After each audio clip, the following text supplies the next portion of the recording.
Welcome back again today for our session. I hope we have done question one, two in paper one, and now we are going to start question number three, paper one. Hope you will enjoy this video today, and remember always to subscribe to know when the next video will drop out. Question three always comes from two areas: leadership in Israel and also loyalty to God, where we'll emphasize more on Elijah. So, to start with, first, the preview of what is leadership in Israel.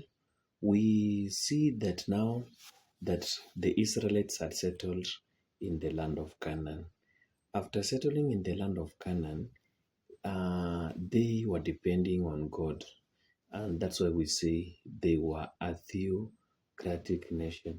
A theocratic nation, it means this is a nation which depended on God in everything. God was their provider and they relied on God in everything. But as they settled down, now they changed their own ways of perception because they had benchmarked or seen what was happening in other nations, and also they wanted to adopt whatever that was happening there. So before the starting of leaders, kings in Israel, we see Israel was under the leadership of the judges. So it's good for us to know who are those judges in Israel before kingship started. One of the judges we know is Othniel.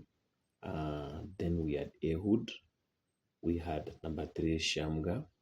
We had Deborah, woman, Gideon, Samuel, Samson, Barak, among others. Those are the judges who were there in Israel. Then again, it's good for us to know what was the roles of these churches in Israel. Then, or what are the characteristics of these churches? One, they led the Israelites in battles. I know some of you may be asking how. Remember, these are the people who have been fighting all the way, even in the wilderness when the Amalekites were on their way and they had to clear them. So they're the mind of the war, like in the mind. So they led them in the battles. Then again, they upheld covenant faith. These are the people who ensured that the covenant which God had given to them, or the agreement, it was kept by these people. Then again, they acted as God's spokesmen or women. So that's what they were acting like. These are the people who were speaking on behalf of God. Then again, they settled disputes. And another point, they ruled Israel on behalf of God. That's what they were doing. Then again, some judges acted as God's prophets, like in the case of Samuel. Samuel was a prophet of God. Then again, they acted as religious leaders, meaning they led the Israelites during religious functions. Another point is they acted as the conscience of nations or the king. They act as a conscience. It means sometimes when the kings did something, they are the one who are guiding the kings on what to do. So, in short, they told them on what to do. Then again, they condemned idolatry and preached the worship of Yahweh during that time. So those are the roles of judges during those times. Then again, we may get that later, as they settled in Israel, these Israelites started to demand for the king. When you read the book of 1 Samuel chapter 8, from 1 to 9, we get that famous question which normally comes in number 3. reasons for kingship in Israel. Why were they demanding for the king? One of the reasons why they were demanding for the king is that Samuel's son were bad and evil. I know most of the students tend to say that Samuel's son were corrupt. That's true. So because of their corrupt nature, that's why people didn't want them to rule, because it's like they were the one to take over from Samuel during that time. So they were bad and evil. Then again, Israelites wanted to be like the neighboring nations, because other nations had earthly kings, so they wanted to be like them because they'd seen how they were ruling there, and now they said, what if we have those kings in our country? So they wanted to be like other nations. Then number three, they needed a leader or a warrior who could lead them to the war. So you can agree with me, this mentality of war is still in their head. So they wanted somebody who could lead them in the war against their enemies. One of the enemies were the likes of the Philistines. So they wanted somebody to lead them against their enemies in the war. Then again, they wanted a stable hereditary leadership. They wanted a stable hereditary leadership. Hereditary, it's whereby you get that the one who is ruling, the son takes over. So they wanted somebody, if you go or you die, somebody inherits who is strong. That's what they wanted. Then again, they wanted a human leader who could be recognized by other nations. You know, Israel was a theocratic nation, and when they are represented in the nation is represented somewhere there, they talk on behalf of God. So they wanted a physical leader who can be recognized by other nation, a human leader. Then again, they wanted a political nation governed by law and order instead of a theocratic government. You know, theocratic here, it means that most of the laws are those commandments, statutes, ordinances from the Old Testament. That's what they were used. And now they wanted a nation which was governed by law and order. Then again, Samuel had grown too old and they needed a replacement. That one, as a wanga mkono, Samuel was seen to be so old and a replacement was needed. That's one of the reasons why they were demanding for the king. Then again, they failed to understand that Yahweh was their unseen king. So they failed to understand that Yahweh was their unseen king. It's only God who chooses the leader. That's what these people didn't recognize. So you realize when Samuel delivered all this message, they had this message at Ramah where he was, and he told Samuel all these things. I think Samuel may have cried. He prayed to God, why are they doing this? God told Samuel, it's not you that are forsaken, it's me. God reminded Samuel of all those things they had done from the time he rescued them from Egypt in the wilderness all the way to the land of Canaan. So God told Samuel, go and hearken to their voice. To hearken is to act as per their demands. But God was so good during this time that he told Samuel, but he reminded them of the following. So when you read the book of 1 Samuel chapter 8, from 10 to 20, you get some of the prophecies of Samuel, God speaking to Samuel, and then he gave Samuel those prophecies, which we famously know the reasons against kingship. Why, what was wrong having the king in Israel? Because God was so happy. Just tell Samuel, go do as they want, but remind them these are the ways of the king. In most cases, somebody may be asking, why do we call Samuel a prophet?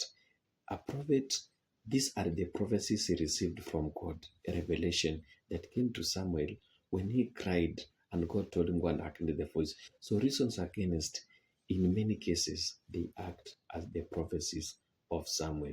So what are the reasons against kingship in Israel? Number one, choosing a king meant rejecting God. Choosing a king meant rejecting God as their ruler. So wamekataa Mungu kabisa. That was the reason number one. Then number two, the king could force people into military services. Initially it was voluntarily, but this time the king could force the people into military services. Then number three, the king could introduce forced labor in Israel. Remember, work was to be done again in a voluntary manner. This time around, the king has to introduce the forced labor in Israel. Then again, the king could introduce slavery in Israel, something which was there because of the law of brotherhood and sisterhood in Israel. But this time around, the king could introduce slavery. But you're going to see later that one taking place. Then again, the king could grab their land and the property. The king could grab their land and the property. And you have seen those are some of the most or common things we're fighting as a country or in our modern society. Those in authority taking away the land belonging to the people and nothing happens. It's a normal thing. It was prophesied in the Bible. These are the things even happening today. And the prophecy was given thousands of many years ago. Then the king could impose heavy taxation. Why? To maintain his large standing army. So the tax was to be introduced. And later we're going to see how tax was introduced and two tribes of Israel, that is Judah and Benjamin, were left out of tax. But this is something they were warned. Even in our country, also heavy taxation is the order of the day, and we are not complaining. Then again, the king would demand free goods and services. If they choose the king also, we are saying the king is going to demand free goods and services. Again, the king could force people's daughters into intermarriage. The king could force people's daughter into intermarriage. Then again, the king would take their daughters to be perfumers. That's what he did later. And again, in becoming like other nations, the Israelites could lose their identity as the covenant people of God. That identity they had, they were nation, the chosen one, a nation of God, but now they lose that identity. Then again, hereditary kingship could bring oppression and a dictatorship in Israel. Because if you talk about hereditary, yeah, it means it is so hard to replace a king who comes in. Remember, this is the element where that if the father dies, the son takes over. It was hard to replace, meaning here that that hereditary kingship could bring oppression and a dictatorship, and there is nothing that they could do. Then again, the last one here is that the king could not rule according to God's demand. So those are the famous prophecies of Samuel, or the reasons against kingship in Israel, which God told Samuel to go and do. So let us ask this question. One day it was said in KCSE, can it be 2017, 2013 there? The ways in which King Solomon fulfilled Samuel's prophecy about kingship. Because now we are saying that reasons against kingship, it's acting as a basis of the prophecy of Samuel. Were those prophecies fulfilled later? The answer is yes. And how can the question be framed? Is what are the ways in which King Solomon fulfilled Samuel's prophecy about kingship in Israel? Number one, Solomon used forced labor during the construction of the palace, and the temple. So he forced labor during the construction of the palace and the temple, and that's number one. Then number two, he overtaxed the Israelites for the upkeep of the palace and also upkeep of the army. So overtaxation, it was the order of the day. They were warned, they never listened. Then number three, he grabbed the property of the Israelites and gave it to his officials. Remember, they were warned. Kenyans, they were warned, but they never listened. He forced their sons to join the army. voluntarily. This time around, he forced them there. Again, he took their daughters and made them perfumers and concubines. No need to say that one there. We know how many concubines Solomon had during his time there. Then again, Israel lost its identity because of this element of marriage alliances with other nations. They lost their identity as God's nation. Then he was oppressive in his rule. Why? He even killed his brother Adonijah, who was a threat to his throne. That one we know. So he was oppressive. It was fulfilled later. Then again, he sold part of Israel's land, which was sacred property. Remember, the king of Tyre, Hiram, aliuzwa shamba. So he sold part of that one there. Then he allowed his wives to bring false gods into Israel.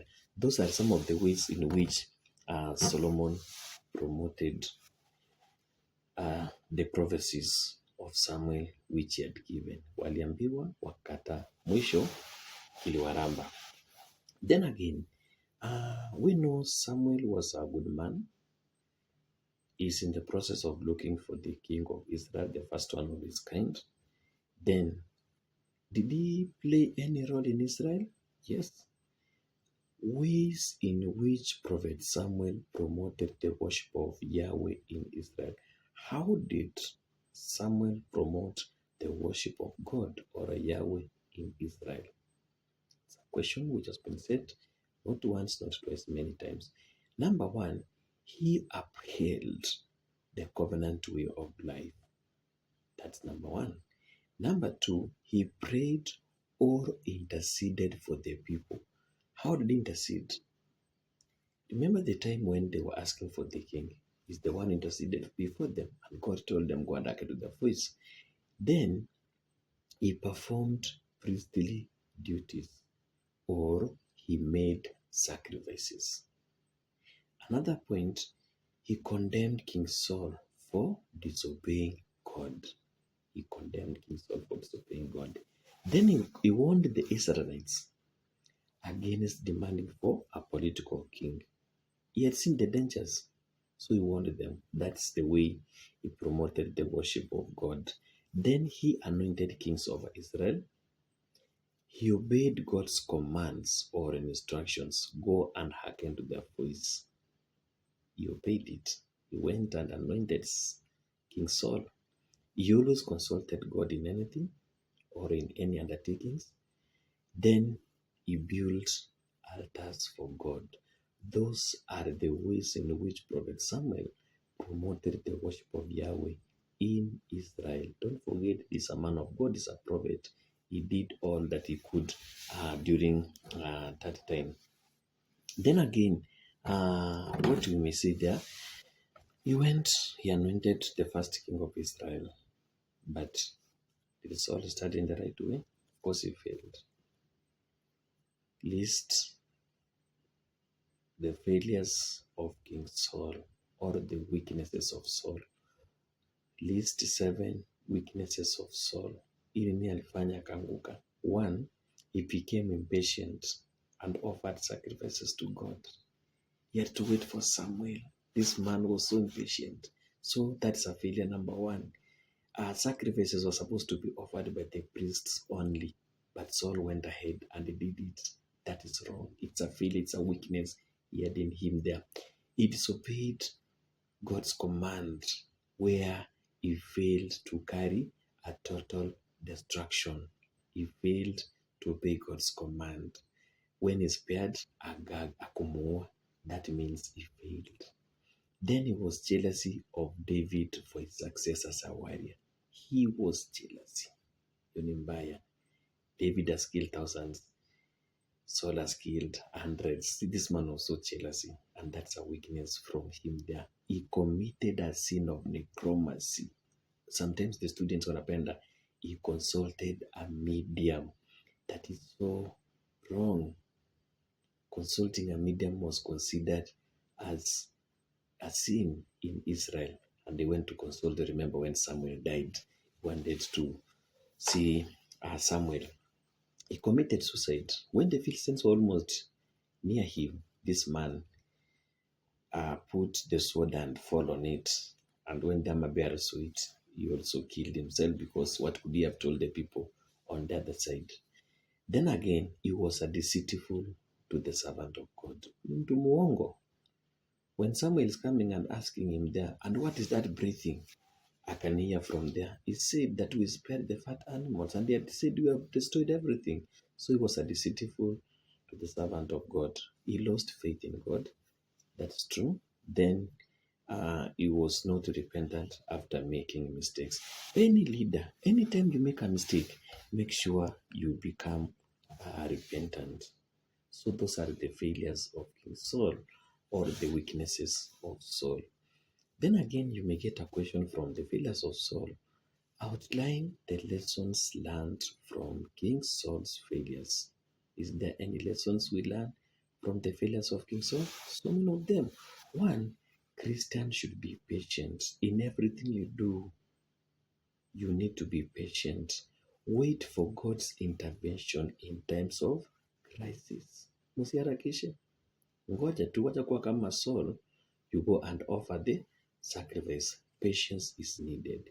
Then number two, Christians should be obedient and faithful in God. Faithful in God, obedient. Then number three, they should be more accommodating to people who hold different views and ideas from their own. They should be more accommodating to people who hold different views and ideas from their own. Kama mtu akona kitu, akona maoni tofauti na yako, just accommodate them. We are all human beings. King David was doing well, but he was jealous of David. We should accommodate them. Any person who has a different opinion from yours there, we should be accommodating there.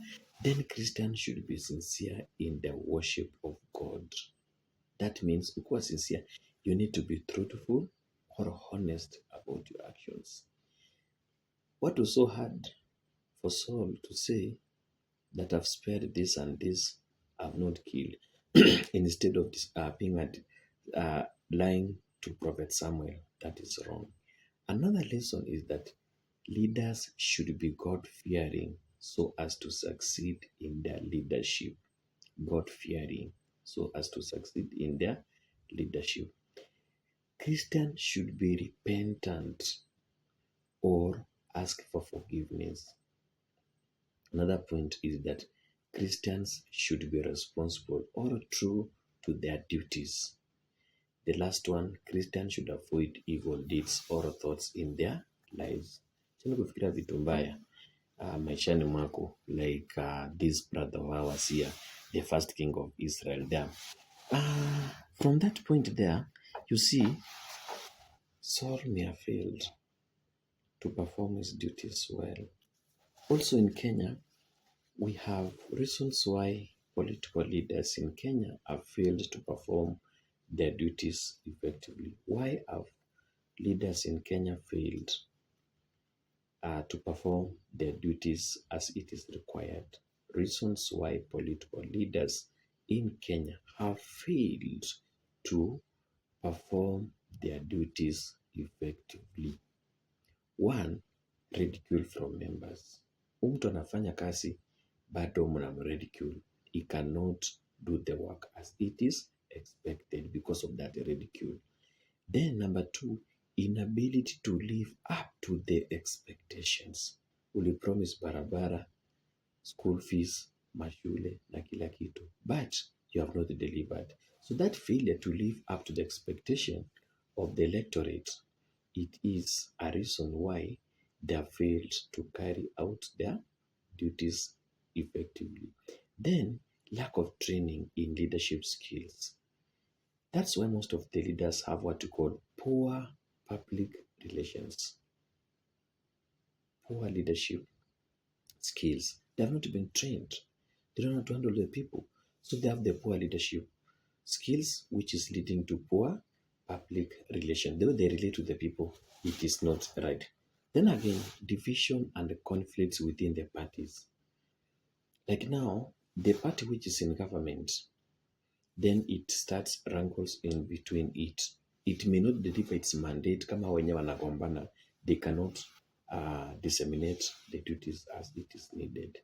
Then lack of adequate forum to meet and address their electorate. Hawajai wapata kwa hall, wapatane mahali, waambie watu nyinyi shida yenu inakuanga ni gani. So lack of adequate forum to meet and address the electorate is another problem there. Then insecurity. Some of them have got death threats and harassment from enemies. Ndio maana nasikia tu mtu alipigwa risasi, mtu alichapa mwanasiasa, mwanasiasa alipotea amekufa because of insecurity. So sometimes it's making you not to go to some areas there. Then different ideologies resulting from divisive decisions. Ideology tofauti zinakuwa mingi mpaka mnashindwa kudeliver the mandate. Then personal differences between the politicians. Umekuwa chama moja, then you anakuwa na maoni yake tofauti, so you differ in your in your party. Then again, we have barriers like based on culture, tribe, or religion. Again, it makes people not to deliver. You may want to assist people who are coming from your community. Then again, the last one is women are discriminated against or looked down upon. I'm not supporting, but one thing I'm saying that in most cases, many people don't want to be led by those women. So the same way Saul failed to perform the duties is the same way the leaders are also failing to perform the duties. Then again, we ask a question: what are the reasons why church leaders may be rejected by the congregation in Kenya today? Unasikianga mtu alienda kanisani wakafunga. Ulienda ukapata watu wamekuambia usiingie kanisani. And then the question we are asking them, why church leaders? You know, this one is coming from the story where Saul is jealousy of David and people rejected him and they were praising David. And the question we are asking them, what are the reasons why church leaders may be rejected by the congregation in Kenya today? One, if the leader engages in sexual sin, that one is direct. Aende. Number two, when the leader is autocratic or is a dictator. Wewe kila kitu unataka tu, you don't want to take other people's advice. Ni yako ndio iko right. Watu kama hao wanafaa fimbo kiboko. Then again, when the leaders fails to address the problems of the congregation imelia, oh my God, do this one. Sisi kama kanisa tunasema na hutaki kufanya. So in that case there, people will reject you at the end of the day. Then again, if the leader lacks transparency or accountability, sometimes you misappropriate the funds. Lack of transparency. Ambia watu, this is the money we got. 1 million, this is the way we have used. Instead of wanting to embezzle the fund, use them in the wrong way, people can reject you because they're not seeing any development in the church. Then again, when the leader is discriminative in nature, discriminative can be in terms of gender, in terms of race, also in terms of tribe. So you can be discriminating people in one of those lines. Failure to set a good example or becoming a role model. You are immoral. Then again, the people can reject you. Then again, when the leader lacks proper leadership skills. Again, watu wanasema tuko na leader wa church yetu, lakini venye tuendesha hatuoni kama tuko na future, ako peke yake. Then again, when a leader is affiliated to a political party, you become a sycophant. So in that case, if you are affiliated to ODM, UDA, I don't know, DAP, hiyo wa Munyoro sijui ni gani, and others there. So in that case, it means people can reject you because you are supposed to be a spiritual leader, not a political leader who is sycophant in the church. Then again, another thing that can make people to reject you is some leaders misinterpret the scriptures for selfish motives. Unakoti Biblia kama kanyari. to give you some money. That's why they ask for 310. Kupanda mbegu na kila kitu. Nasikia pastor ameanza kutuambia, blessed are the cheerful givers, for they shall receive eternal life. Na wenye watoi ni watakasiwa, matafanyiwa nini? So in that case those are the reasons why the church leaders may be rejected by the congregation in Kenya today. Then again now, Saul failed and David came in. Remember, when Saul failed, God took away the spirit, it went from Saul, and this man was tormented. I know Samuel suffered a lot. He cried. Na Mungu akamwambia utailia mpaka lini? And then God showed him, akamwambia, God all the way to Jesse Bethlehemite, and there anoint for me another king. Okay? No, Samuel's like, God, are you serious? Do you know what you are saying? Do you know is the king of the land is King Saul? What if he hears me? I know, like, God, what is this? I know Samuel was told by God, just when they ask, say, you are going to sacrifice for the God. And surely Samuel used that excuse and went all the way to Jesse and brought all his sons. He brought the first one. Then Saul said, it's not this one because the oil didn't come. The second, the third, and all they went until the last one. And then from there, the oil couldn't come. And then he said, do you have any other son remaining? And then Jesse said, I'm having another one, but I don't think it can be. But it's far away down there, taking care of the flock. Nikakijana tu kadogo, akamwambia, we cannot sit down, bring him there. So when David came, he was anointed. Wakasimama wakasema, this is the one. Umeona venye pati ya mtu inakujanga. Doesn't matter how old you are, how young you are. If God decides it's you, then ni wewe. David, it is. Then we are asking a question now. What are the achievements of King David? One, this king, he had outstanding qualities of leadership, charismatic, generous. He had outstanding qualities. Then again, he obeyed God. That's true. Then at that point, he consulted the prophets of God in all his undertakings. It's an achievement. Before doing anything there, there's a time after the war was over, he went and consulted Nathan and told Nathan, can I build a house for God? So that one there, he consulted the prophets of God in all his undertakings there. Then again, he accepted or chosen as the king of all. You know that even accepting there is not an easy thing. Accepting to be a king is an achievement in itself. Then again, he defeated his enemies, who were the Philistines. That is an achievement of David there. Then again, he captured the city of Jerusalem from Jebusites and made it a capital center where all the religious activities were taking place. Capturing the city of Jerusalem from Jebusites. David did it there. Then again, he chose Jerusalem and it was city of his nation. Another achievement there. He recaptured the Ark of Covenant. Another achievement there. He united his people through personal efforts. David did so many things. He extended the boundaries of his kingdom by capturing smaller states. That's an achievement. Another one, he established a standing army. Even himself was a good military. He established a standing army. That was an achievement. And remember, this one is the army which broke the Philistines' control over Canaan once and for all and shut them up in the coastal plains there. If you read the book of some, you will see.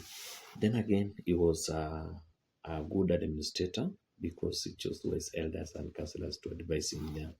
So he composed the Psalms. That one we know should be point number one because Psalms is everything that every other person knows there. But despite all the fact, David had weaknesses. State 6 weaknesses of David. One of the weaknesses, he committed adultery with Uriah's wife. That's a weakness. Number two, he plotted for Uriah's murder. Yendeli plan.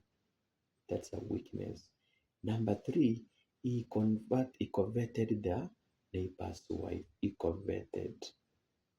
He was in the balcony looking down. You know what he did there? He coveted. And his neighbor's wife. Thou shalt not covet. He went against that one. Then he forced a soldier to meet the wife. That's another weakness. He broke the military laws. Wanini? When he wanted Uriah's wife, he ensured that Uriah, who was not experienced military, was put in the front line instead of the back. So when the enemies came, because of lacking the skills, the poor man was killed. That is a weakness. He married many wives, which took large portion of the state money. So if they may bring that question this year, a surprise question in number 3, don't say we have never heard of the weakness of David. David did so many things which were wicked, and I'm able to take you through that one there. But this man David also was a good man. What are the ways in which David demonstrated his faith in God? Did he demonstrate his faith in God? Yes. How did he promote the worship of Yahweh? 1, he accepted to be anointed by Samuel. That is 1. Then 2, he killed a bear and a lion. He killed a bear and a lion barehanded as a shepherd of his father. That means he had faith in God. Then he trusted in God and killed Goliath using a stone. He consulted God in all his undertakings. He had faith in God. That's true. That one shows he had faith in God there.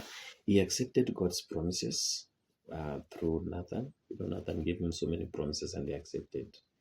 Then he brought the Ark of Covenant to Jerusalem, making it a religious capital where all the people could come and worship God.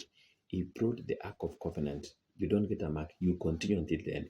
He brought the Ark of Covenant to Jerusalem, making it a religious capital. That is another thing he did there. Through his faith, he conquered all Israelites' enemies. Then another thing, to demonstrate his faith in God, he wanted to build a house or a temple for God. That act of trying to build a temple for God shows that he had faith in God. He composed psalms. Of course, they were used in worship. He repented after sinning. That is act of faith again. Then again, he had advised Solomon to be confident and obey God's laws if he wanted to be a successful king in Israel.